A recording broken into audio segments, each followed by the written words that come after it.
Hello students, आज हम करने जा रहे हैं अगला मैथमेटिकल टूल जो कि वेक्टर्स। ठीक है, वेक्टर तो ये कुछ क्वांटिटीज होती है जिनके पास मैग्नीट्यूड भी होता है और डायरेक्शन भी होती है। अभी तक हमने इसकी यही डेफिनेशन पढ़ी है। साथ साथ और कौन कौन सी क्वांटिटीज हैं, एक और स्केलर हम लोगों ने अभी पढ़ा होगा कभी 10th के अंदर 9th के अंदर। दूसरी हम अभी पढ़ेंगे वेक्टर्स। तीसरी कहीं कहीं आपको लिखा मिल सकता है टेंसर, लेकिन इनको हम अभी नहीं पढ़ते। ठीक है, यहाँ हायर लेवल जो है उसके अंदर इसको पढ़ते हैं, अभी इसका हमारा कोई काम नहीं है। तो अभी हम सिर्फ दो टाइप की क्वांटिटीज पढ़ेंगे, एक स्केलर और एक वेक्टर। स्केलर के बारे में अभी तक यही सुना है, यही पढ़ा है कि वो क्वांटिटीज है जिनके पास सिर्फ मैग्नीट्यूड है। इनके पास सिर्फ मैग्नीट्यूड है और डायरेक्शन इनके पास नहीं है। दूसरी जो चीज है वेक्टर, इसके बारे में यही पढ़ा है कि इसके पास मैग्नीट्यूड भी है और इसके पास डायरेक्शन भी है। ठीक है, तो वेक्टर के पास दोनों की दोनों चीजें होती हैं, मैग्नीट्यूड भी और डायरेक्शन भी। स्केलर के पास मैग्नीट्यूड होता है और डायरेक्शन नहीं होती। Example,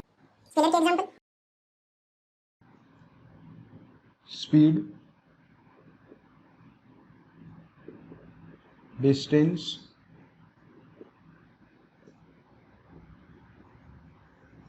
pressure. ठीक है, जो चीजें इन सब के पास, ये सारी की सारी स्केलर्स। दूसरी वेक्टर्स, स्पीड के लिए एक और जो टर्म यूज होती थी वेलोसिटी,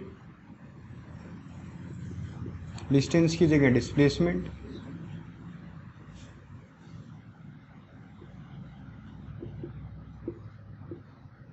फोर्स। और फिजिक्स के अंदर हम एरिया को भी वेक्टर ही ट्रीट करते हैं, तो अगर कहीं पे एरिया मिल जाए तो इसको भी वेक्टर में कंसीडर करते हैं। ठीक है, सिर्फ फिजिक्स के अंदर इसको एरिया मानते हैं, हालांकि एरिया के पास उसकी कोई ऐसी डायरेक्शन वगैरह बताने के लिए नहीं है। लेकिन एरिया की डायरेक्शन हम क्या मानते हैं कि अगर इस शीट के एरिया की डायरेक्शन की बात हो तो इससे परपेंडिकुलर, इस प्लेन से परपेंडिकुलर, अब वो प्लेन अंदर हो सकता है। ठीक है, इसके परपेंडिकुलर जो है वो अंदर की साइड या फिर बाहर की साइड, दोनों में से कोई सी भी साइड आप मान सकते हो। ठीक है, तो उसके बाद फोर्स। ठीक है, अब इनको जो सिंबल्स होंगे इनके, उसके ऊपर एक ही एरो दिखा देते हैं, ये हो जाता है इनका सिंबल। वेलोसिटी थी v, इसके ऊपर एक एरो लगा दो। डिस्प्लेसमेंट s, इसके ऊपर एक एरिया, इस s के ऊपर एक एरो लगा दो। ये सारे के सारे हो जाएंगे इनके सिंबल्स। ठीक है, तो इतना नोट डाउन कर लो, उसके बाद आगे चलते हैं।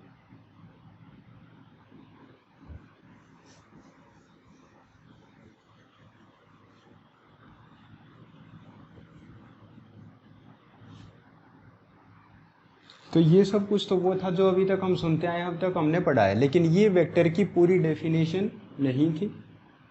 जैसे कि ये हमने एक नॉर्मल सा सर्किट बना दिया, ये V रेजिस्टेंस दे रखा है, R ये V वोल्टेज दे रखी है, R इसका रेजिस्टेंस दे रखा है, करंट इधर से निकलेगा I, जिसकी वैल्यू आएगी V/R। इस करंट की वैल्यू आएगी V/R। तो हमें डायरेक्शन का पता है कि पॉजिटिव से निकलता है और नेगेटिव टर्मिनल के अंदर ये एंटर कर जाता है, ऐसे चलता रहता है। तो करंट की डायरेक्शन हम क्या मानते हैं, पॉजिटिव से नेगेटिव की साइड मानते हैं, कन्वेंशनल करंट की डायरेक्शन। अब जब इसके पास एक मैग्नीट्यूड है, करंट के पास एक मैग्नीट्यूड है जो कि इस केस में V/R है, करंट के पास एक डायरेक्शन है, पॉजिटिव से नेगेटिव टर्मिनल की साइड फ्लो कर रहा है, तो करंट को अगर इतनी डेफिनेशन होती तो इसको वेक्टर होना चाहिए था, करंट को वेक्टर होना चाहिए था, लेकिन ये वेक्टर नहीं होता और ये स्केलर है, इसका मतलब हमारी डेफिनेशन के अंदर कुछ ना कुछ गड़बड़ है। ये जितनी डेफिनेशन अब तक बोली गई थी दोनों कंडीशंस को सेटिस्फाई कर रहा था। इसके पास डायरेक्शन भी है, इसके पास मैग्नीट्यूड भी है, तो कायदे से इसको वेक्टर होना चाहिए था, लेकिन ये वेक्टर नहीं है। इसका मतलब उस डेफिनेशन के अंदर कुछ ना कुछ गड़बड़ है। तो वो गड़बड़ क्या है, वेक्टर वो होते हैं जिनके पास डायरेक्शन हो, मैग्नीट्यूड हो और वेक्टर लॉज को फॉलो करें। वेक्टर लॉज को भी वो फॉलो करें। ठीक है, तो वेक्टर्स वो होते हैं जिनके पास डायरेक्शन हो, मैग्नीट्यूड हो और साथ साथ वो वेक्टर लॉज को भी फॉलो करें। वेक्टर लॉज अभी पढ़ेंगे, वेक्टर लॉज क्या है, ठीक है। अगर कहीं पे आपको मिले कि करंट जो है वो स्केलर है या वेक्टर है, अगर ये दो ऑप्शन दिए जाएं कि स्केलर है या वेक्टर है, तो हम स्केलर के ऊपर टिक लगाएंगे। लेकिन अगर साथ साथ एक और ऑप्शन दे दिया जाए टेंसर, तो हमारी प्रायोरिटी टेंसर होगी, ठीक। उस टाइम पे स्केलर भी नहीं बोलेंगे, उस टाइम पे टेंसर लगा देंगे, लेकिन टेंसर हमें नहीं पढ़ने।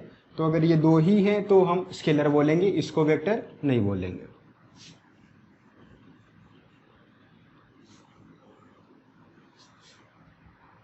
अगली जो बात है, जैसे कि हम रिप्रेजेंट कर रहे हैं फोर्स को, तो उसके ऊपर एक एरो लगा दिया था हमने। ये जो एरो है यहाँ पे इसके मैग्नीट्यूड लेंथ वगैरह इससे कोई फर्क नहीं पड़ता। लेकिन अगर इसी को हम कहीं दिखा रहे हैं कि जैसे हमें एक जगह दिखाना 5 न्यूटन की फोर्स, उसको अगर मैं इतना लंबा दिखा रहा हूँ और अगली जगह मेरे को दिखाना है 10 न्यूटन की फोर्स, तो उसकी मैं लेंथ इससे डबल कर दूंगा।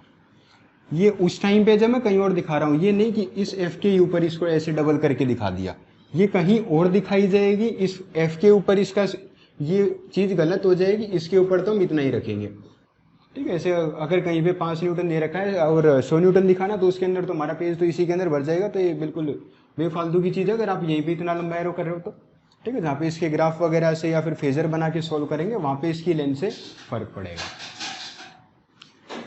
ये होती है इसकी टेल और ये है इस वेक्टर का हेड। ये जो एरो है ये है हेड ऑफ द वेक्टर और ये है इसकी पूंछ, टेल ऑफ द वेक्टर।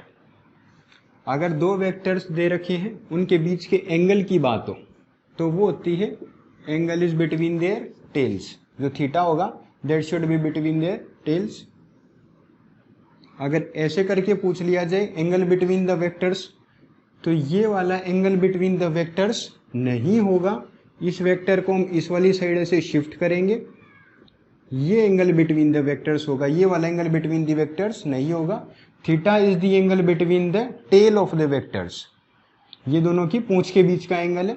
इन दोनों को ये नहीं कि इसके सिर को इसकी पूंछ से जोड़ दो, उस टाइम पे थीटा इनके बीच का एंगल नहीं माना जाता, ठीक है। उसके बाद कुछ और चीजें आएंगी, जैसे कि पैरेलल वेक्टर्स। बिल्कुल बेसिक से डेफिनेशन है। दो ऐसे वेक्टर हैं जिनकी डायरेक्शन सेम है, डायरेक्शन इनका एरो देता है, जिस भी साइड इनका एरो होगा वो इनकी डायरेक्शन होगी। अगर दो वेक्टर्स की डायरेक्शन सेम है तो उनको बोल देते हैं पैरेलल वेक्टर्स।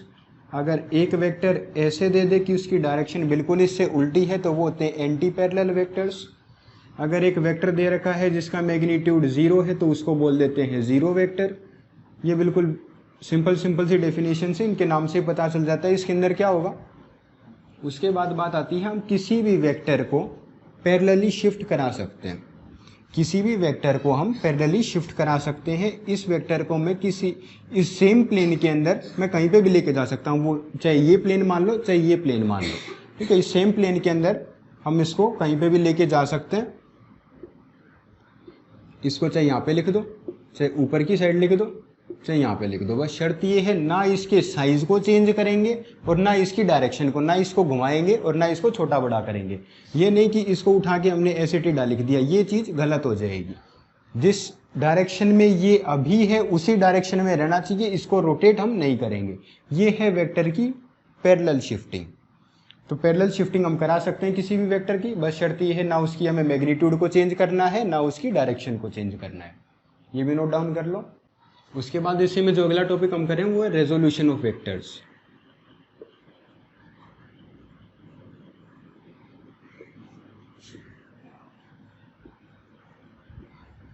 ये वेक्टर्स की एडिशन सब्ट्रैक्शन में काम आता है। अगर हमें बोल दिया गया कि एक वेक्टर इस डायरेक्शन में हमें दे दिया, ठीक है, तो नॉर्मल सी बात है कि अगर एक वेक्टर इस वाली साइड है तो वो किन दो वेक्टर से मिलके बना होगा। अगर मैं इसको तोड़ने की कोशिश करूं, एक वेक्टर इस साइड रहा होगा और एक वेक्टर इस साइड रहा होगा, इन दोनों से ही मिलके बनेगा।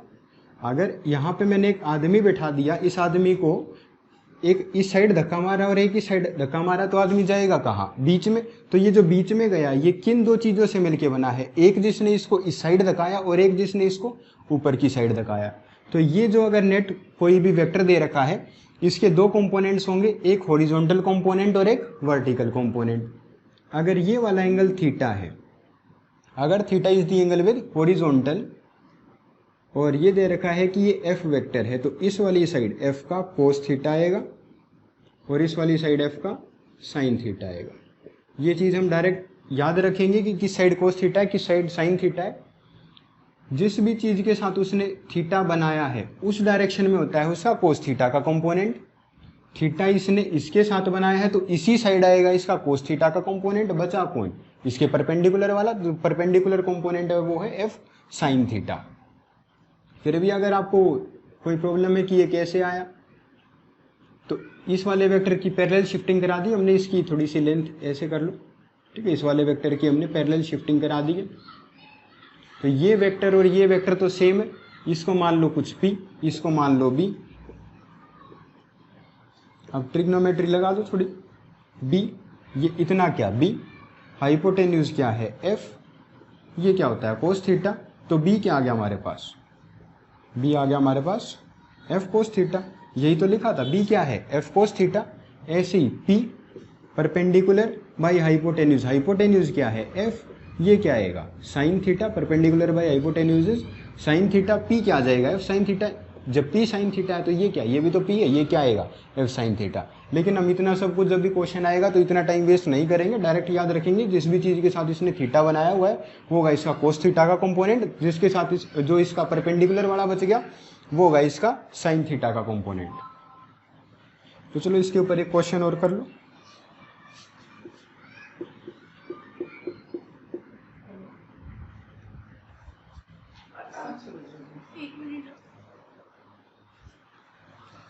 तो चलो क्वेश्चन करते हैं। हमें एक वेक्टर दे रखा है जो कि 30 डिग्री बना रहा है हॉरिजॉन्टल के साथ। इसको रिजोल्व करके दिखाओ। 1 मिनट आपके पास, करो और सॉल्व इसको। इस वेक्टर को आप कुछ भी मान लो, जैसे 5 न्यूटन का मान लो, ठीक है। अब इसको सॉल्व करो।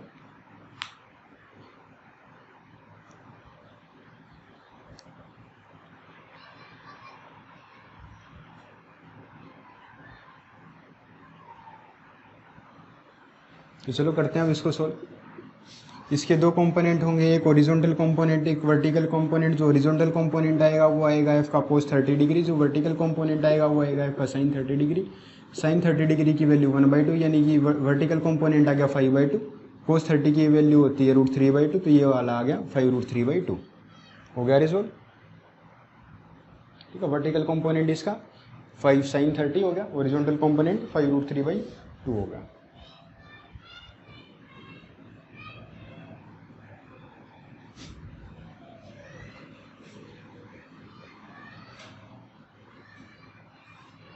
अब बात करते हैं आई कैप, जे कैप, के कैप की।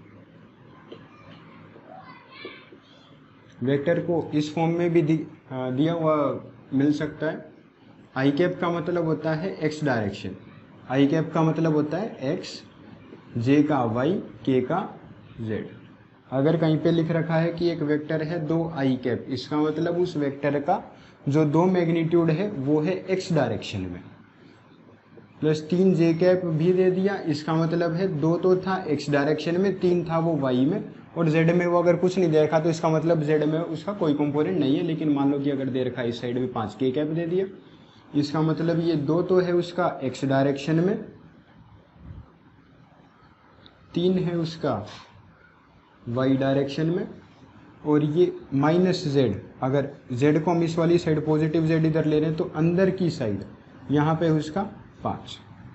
तो आई कैप का मतलब होता है एक्स डायरेक्शन, जे कैप का मतलब होता है वाई डायरेक्शन, और के कैप का मतलब है जेड डायरेक्शन। तो चलो अब इसके अंदर और एक क्वेश्चन सॉल्व करते हैं।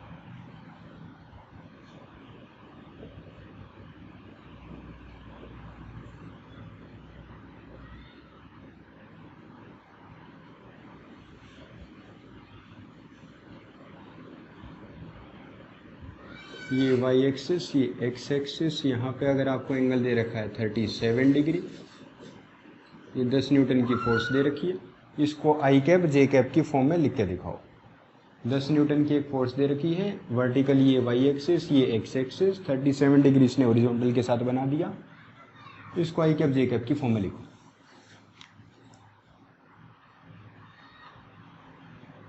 तो चलो करते हैं सो। हॉरिजॉन्टल कंपोनेंट क्या आएगा? 10 का कोस 37, ये क्या होगा आई कैप, जो वर्टिकल में गया वो क्या होगा 10 का साइन 37। ये तो जे कैप है, ठीक है। तो इसी को हम ऐसे भी लिख सकते हैं कि जो 10 न्यूटन की जो फोर्स थी उसको दो कंपोनेंट्स में तोड़ दिया, एक एक्स डायरेक्शन में एक वाई डायरेक्शन में। एक्स वाला क्या होगा 10 का कोस 37, ये क्या होगा 10 का साइन 37। अब 37 53 इनकी तो वैल्यू याद रखने के लिए बोली गई थी। तो कोस 37 कितना है 4/5, साइन 37 3/5।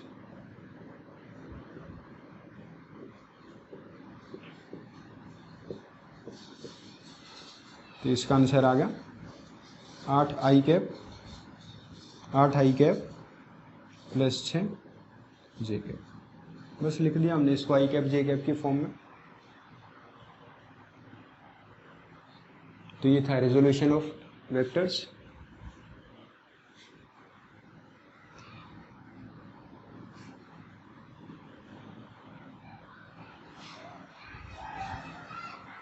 अब करते हैं वेक्टर लॉ ऑफ एडिशन।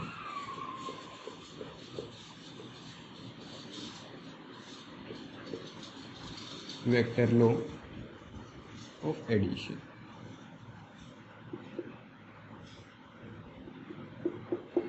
तो पहली बात तो किसी को जब एडिशन की बात है तो सब्ट्रैक्शन के लिए भी सेम रूल लगेगा, बस प्लस की जगह माइनस आ जाएगा, ठीक है। दूसरा जो था इसको ग्राफ से हम सॉल्व कर सकते हैं, उसको रिजॉल्व कर लो, रिजॉल्व करके जो ऊपर आया इस ऊपर वाले को कैंसिल आउट कौन कर सकता है, जो नीचे होगा।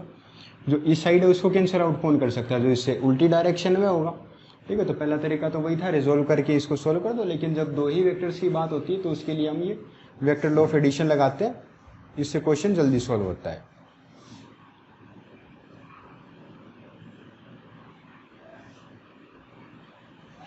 मान लो कि हमें दो वेक्टर्स दे रखे हैं, एक ए वेक्टर दे दिया और एक बी वेक्टर दे दिया। इनके बीच में एंगल दे दिया कुछ थीटा, और इन्हें हमें ऐड करना है। तो पहला तरीका तो वही है कि ए का कोस थीटा निकाल दो, ए का साइन थीटा निकाल दो, इस साइड वाले डायरेक्ट ऐड हो जाएंगे। लेकिन ये तो इस साइड है, ये तो इसके अंदर डायरेक्ट ऐड नहीं होगा, ठीक है। ये ऐसे मत करना कि भाई अगर कोई पूछ ले 2 और 2 कितने होते हैं, 2 और 2 4, ये चीज़ ज़रूरी नहीं, फिजिक्स में ऐसा नहीं होता, ठीक है। 2 और 2 4 हो सकते हैं, 2 और 2 0 भी हो सकते हैं, 2 और 2 1 भी हो सकता है, कुछ भी हो सकता है 2 और 2, ठीक है। डिपेंड करता है ये दो स्केलर है या वेक्टर है। अगर दो स्केलर तो 2 और 2 4 है, अगर वेक्टर होगा तो 2 और 2 0 भी हो सकता है, भाई 2 इस साइड है 2 इस साइड है, 2 और 2 0 हो गए, ठीक है। तो ये डिपेंड करता है उनकी डायरेक्शन के ऊपर। तो जो चीज़ें आपस में एक दूसरे के ये वर्टिकल ये परपेंडिकुलर होती हैं वैसे डायरेक्ट ऐड नहीं होंगी। अगर इस साइड 2 दे दिया, इस साइड 3 दे दिया, तो ये नहीं कि इसका आंसर डायरेक्ट 5 आ जाएगा, ठीक है। ऐसी गलती मत करना। तो इसके लिए क्या करें, इसके लिए हमें दिया गया है triangle law of vector addition. उसके अंदर क्या बोला गया,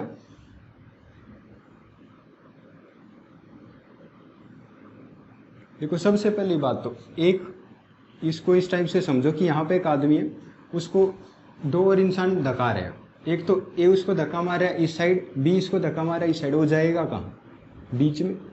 वो जाएगा कहाँ, इन दोनों के बीच में। तो ये जो बीच में आएगा ये आएगा इनका रिजल्टेंट, ये आएगा इनका रिजल्टेंट। इसको मान लेते हैं कि किसी अल्फा एंगल पे आएगा, ठीक है। तो ये आएगा किसी अल्फा एंगल पे। तो वेक्टर लॉ ऑफ एडिशन, ये ट्राइंगल लॉ वेक्टर एडिशन क्या है, 2 वेक्टर्स थे, इनको अरेंज कर दो कि इसका जो हेड है वो दूसरे की टेल के अंदर घुस रहा है, ठीक है। इसने दूसरे की पूंछ में टक्कर मारी है, तो इनके बीच का जो एंगल था ये थीटा नहीं था, ठीक है। यहाँ पे ये इसलिए बताया गया था कि जो गलती होती है वो यहीं पे होती है कि जल्दबाजी के अंदर इसको थीटा मान लिया जाता है, लेकिन वो थीटा तो ये है, वो थीटा तो ये है। तो जब ये थीटा है, ये ए वेक्टर है जिसकी हमने पैरेलल शिफ्टिंग कराई है, ये बी वेक्टर है, तो इस ए के 2 कंपोनेंट्स होंगे, इस ए के 2 कंपोनेंट्स होंगे। एक होगा इस वाली साइड जो होगा ए का कोस थीटा, और एक होगा वर्टिकल में, एक होगा वर्टिकल में जो होगा ए का साइन थीटा। अब इस साइन थीटा वाले कंपोनेंट की इस वाली साइड शिफ्टिंग करा दो, इसकी शिफ्टिंग इस वाली साइड करा दो। अगर ये 90 डिग्री था तो ये भी 90 डिग्री है, ये एंगल 90 डिग्री, ये परपेंडिकुलर ये पूरा का पूरा इसका बेस। तो ये जो आया जिसने इस वेक्टर की पूंछ से दूसरे वाले के सिर को जोड़ा है, ए वेक्टर के तो सिर से जोड़ दिया, बी वेक्टर की पूंछ से लेके ए वेक्टर की सिर तक चले गए, तो ये जो आया ये होता है हमारा रिजल्टेंट वेक्टर। ये था हमारा रिजल्टेंट वेक्टर। रिजल्टेंट वेक्टर क्या है? दो वेक्टर्स को ऐसे जोड़ दो कि पहले वाले वेक्टर का जो सिर है वो दूसरे की पूंछ से कोइंसाइड करे, उसके बाद जो पहले वेक्टर की पूंछ से लेके और जो सेकंड वेक्टर है उसके सिर तक जो वेक्टर जाएगा वो होगा रिजल्टेंट वेक्टर। अब बात आई कि ये तो ठीक है, अब इसको निकाल ले कैसे आर को। जब ये एक राइट एंगल ट्राइंगल बन गया तो इसके ऊपर पाइथागोरस लगा दो। ये कितना है? ए साइन थीटा, तो r square is equal to b vector का square plus a cos theta base square plus perpendicular square a sine theta का स्क्वायर। ठीक है, ये हमने क्या लगाया? पाइथागोरस थ्योरम लगा दिया। ठीक है, hypotenuse square is equal to base square plus perpendicular square. Hypotenuse square is equal to base square plus perpendicular square. R square is equal to, इसको खोल दो, b square plus a square cos square theta plus 2ab cos theta, इसको भी खोल दो, plus a square sine square theta, इसको खोल दिया, a square plus b square plus 2ab cos theta, a plus b का होल स्क्वायर लगा दिया, उसको खोल दिया a square sine square theta. इसमें से और इसमें से ए स्क्वायर कॉमन आ जाएगा। जब ए स्क्वायर को कॉमन ले लेंगे तो बचेगा क्या? अंदर की साइड क्या बचेगा? Sine square theta plus cos square theta, जिसकी वैल्यू 1 होती है। तो a square into 1 a square ही आएगा। और कौन बचा? B square plus 2ab cos theta plus 2ab cos theta. तो ये आ गया हमारे पास फॉर्मूला। तो आर क्या आया? Under root of a square plus b square plus 2ab cos theta. इस फॉर्मूले को हम याद रखेंगे कि जब भी हमें दो वेक्टर्स को ऐड करना होगा, उनके बीच में एंगल दे रखा है थीटा, तो हम डायरेक्ट फॉर्मूला लगा देंगे, R is equal to under root of a square plus b square plus 2ab cos theta. इसके अंदर स्पेशल केस एक और है कि जब ये दोनों के दोनों वेक्टर्स एक दूसरे से परपेंडिकुलर है, जब ये दोनों के दोनों वेक्टर्स एक दूसरे से परपेंडिकुलर, जब ये परपेंडिकुलर तो इनके बीच में एंगल है 90 डिग्री, 90 डिग्री तो कोस 90 जीरो, ये जीरो तो ये पूरा का पूरा जीरो, बचा क्या? R is equal to under root of a square plus b square, under root of a square plus b square. ये था जब इन दोनों के बीच में एंगल है 90 डिग्री। अब इस वाले को मान लो कि ये अल्फा था। ठीक है, हमें रिजल्टेंट की डायरेक्शन भी निकालनी होगी। जब दो वेक्टर्स को ऐड किया है तो जो वेक्टर आएगा, तो जो एक और क्वांटिटी आएगी वो भी वेक्टर आएगी। वेक्टर आएगी तो उसकी कुछ डायरेक्शन होगी, वो डायरेक्शन बताने के लिए हम एंगल यूज करते हैं अल्फा। तो इस अल्फा को कैसे निकालें? इसके लिए निकाल दो tan अल्फा। tan अल्फा क्या होगा? Perpendicular by base. परपेंडिकुलर कितना है? A sine theta, perpendicular is a sine theta. Base कितना है? B plus a cos theta, b plus a cos theta. तो ये है tan अल्फा की वैल्यू। ठीक है, दोनों की दोनों चीज़ें याद रखनी है, आर का भी फॉर्मूला और tan अल्फा का भी।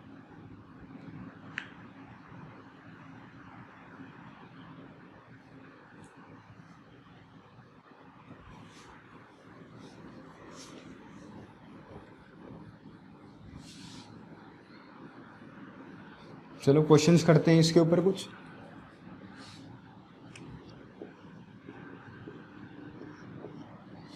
दो वेक्टर्स दे दिए, एक 3, इधर दे दिया 4, इनके बीच में एंगल दे दिया 30 डिग्री।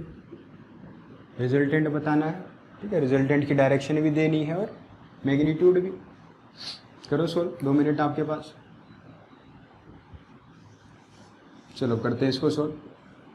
तो आर क्या आएगा? Under root of a square plus b square plus 2ab cos theta. A square 3 का स्क्वायर 4 का square plus 2 into 3 into 4 cos 30 degree. 3 का स्क्वायर 9, 4 का स्क्वायर 16, 2 3 जार 6, 6 4 से 24, 24 इंटू √3/2, √3/2, ये 2 भी इसको 24 को काट देगा, बचेगा 12। ठीक है, इसको सोल्व कर देना, आपके पास रिजल्टेंट आ जाएगा। बचा कौन? Alpha, tan alpha. Tan alpha क्या था? इस वाले का तो साइन का component, 3 sin 30 degree divided by base ऐसे की ऐसे 4 प्लस 3 cos 30 डिग्री। यहाँ से आपके पास टेन अल्फ़ा की वैल्यू आ जाएगी। तो ये आ गया हमारा रिजल्टेंट वेक्टर।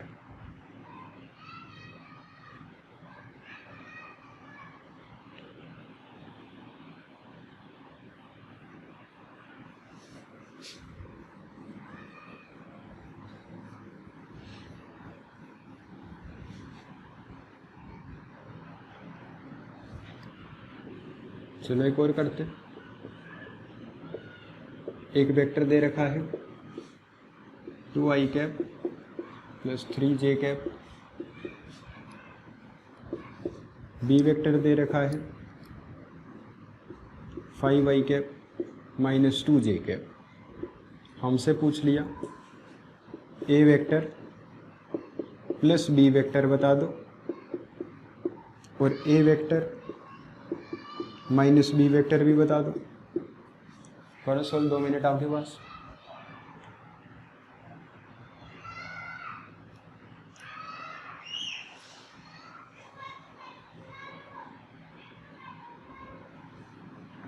चलो करते हैं हम इसको सोल्व।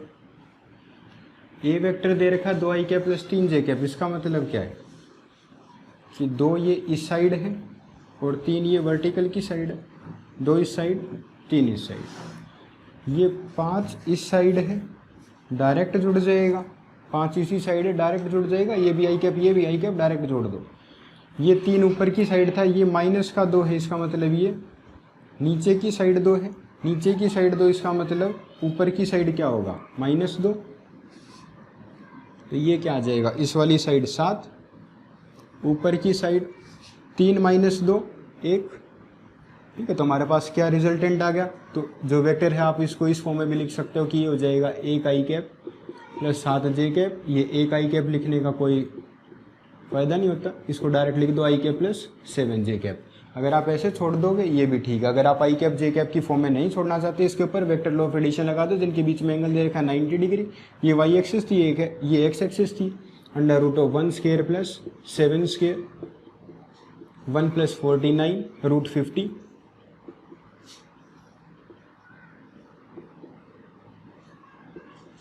√2।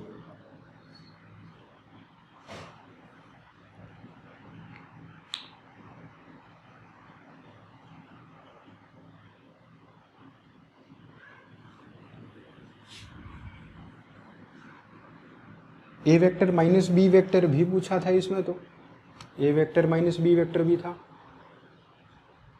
उसके अंदर क्या थे? जैसे ए वेक्टर क्या दे रखा था? 2i cap plus 3j cap, ऐसे कुछ दे रखा था।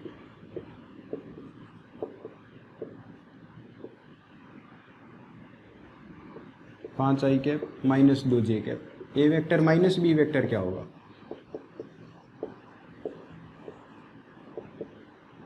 2i cap plus 3j cap minus b vector. B vector कितना है? 5i cap minus 2j cap.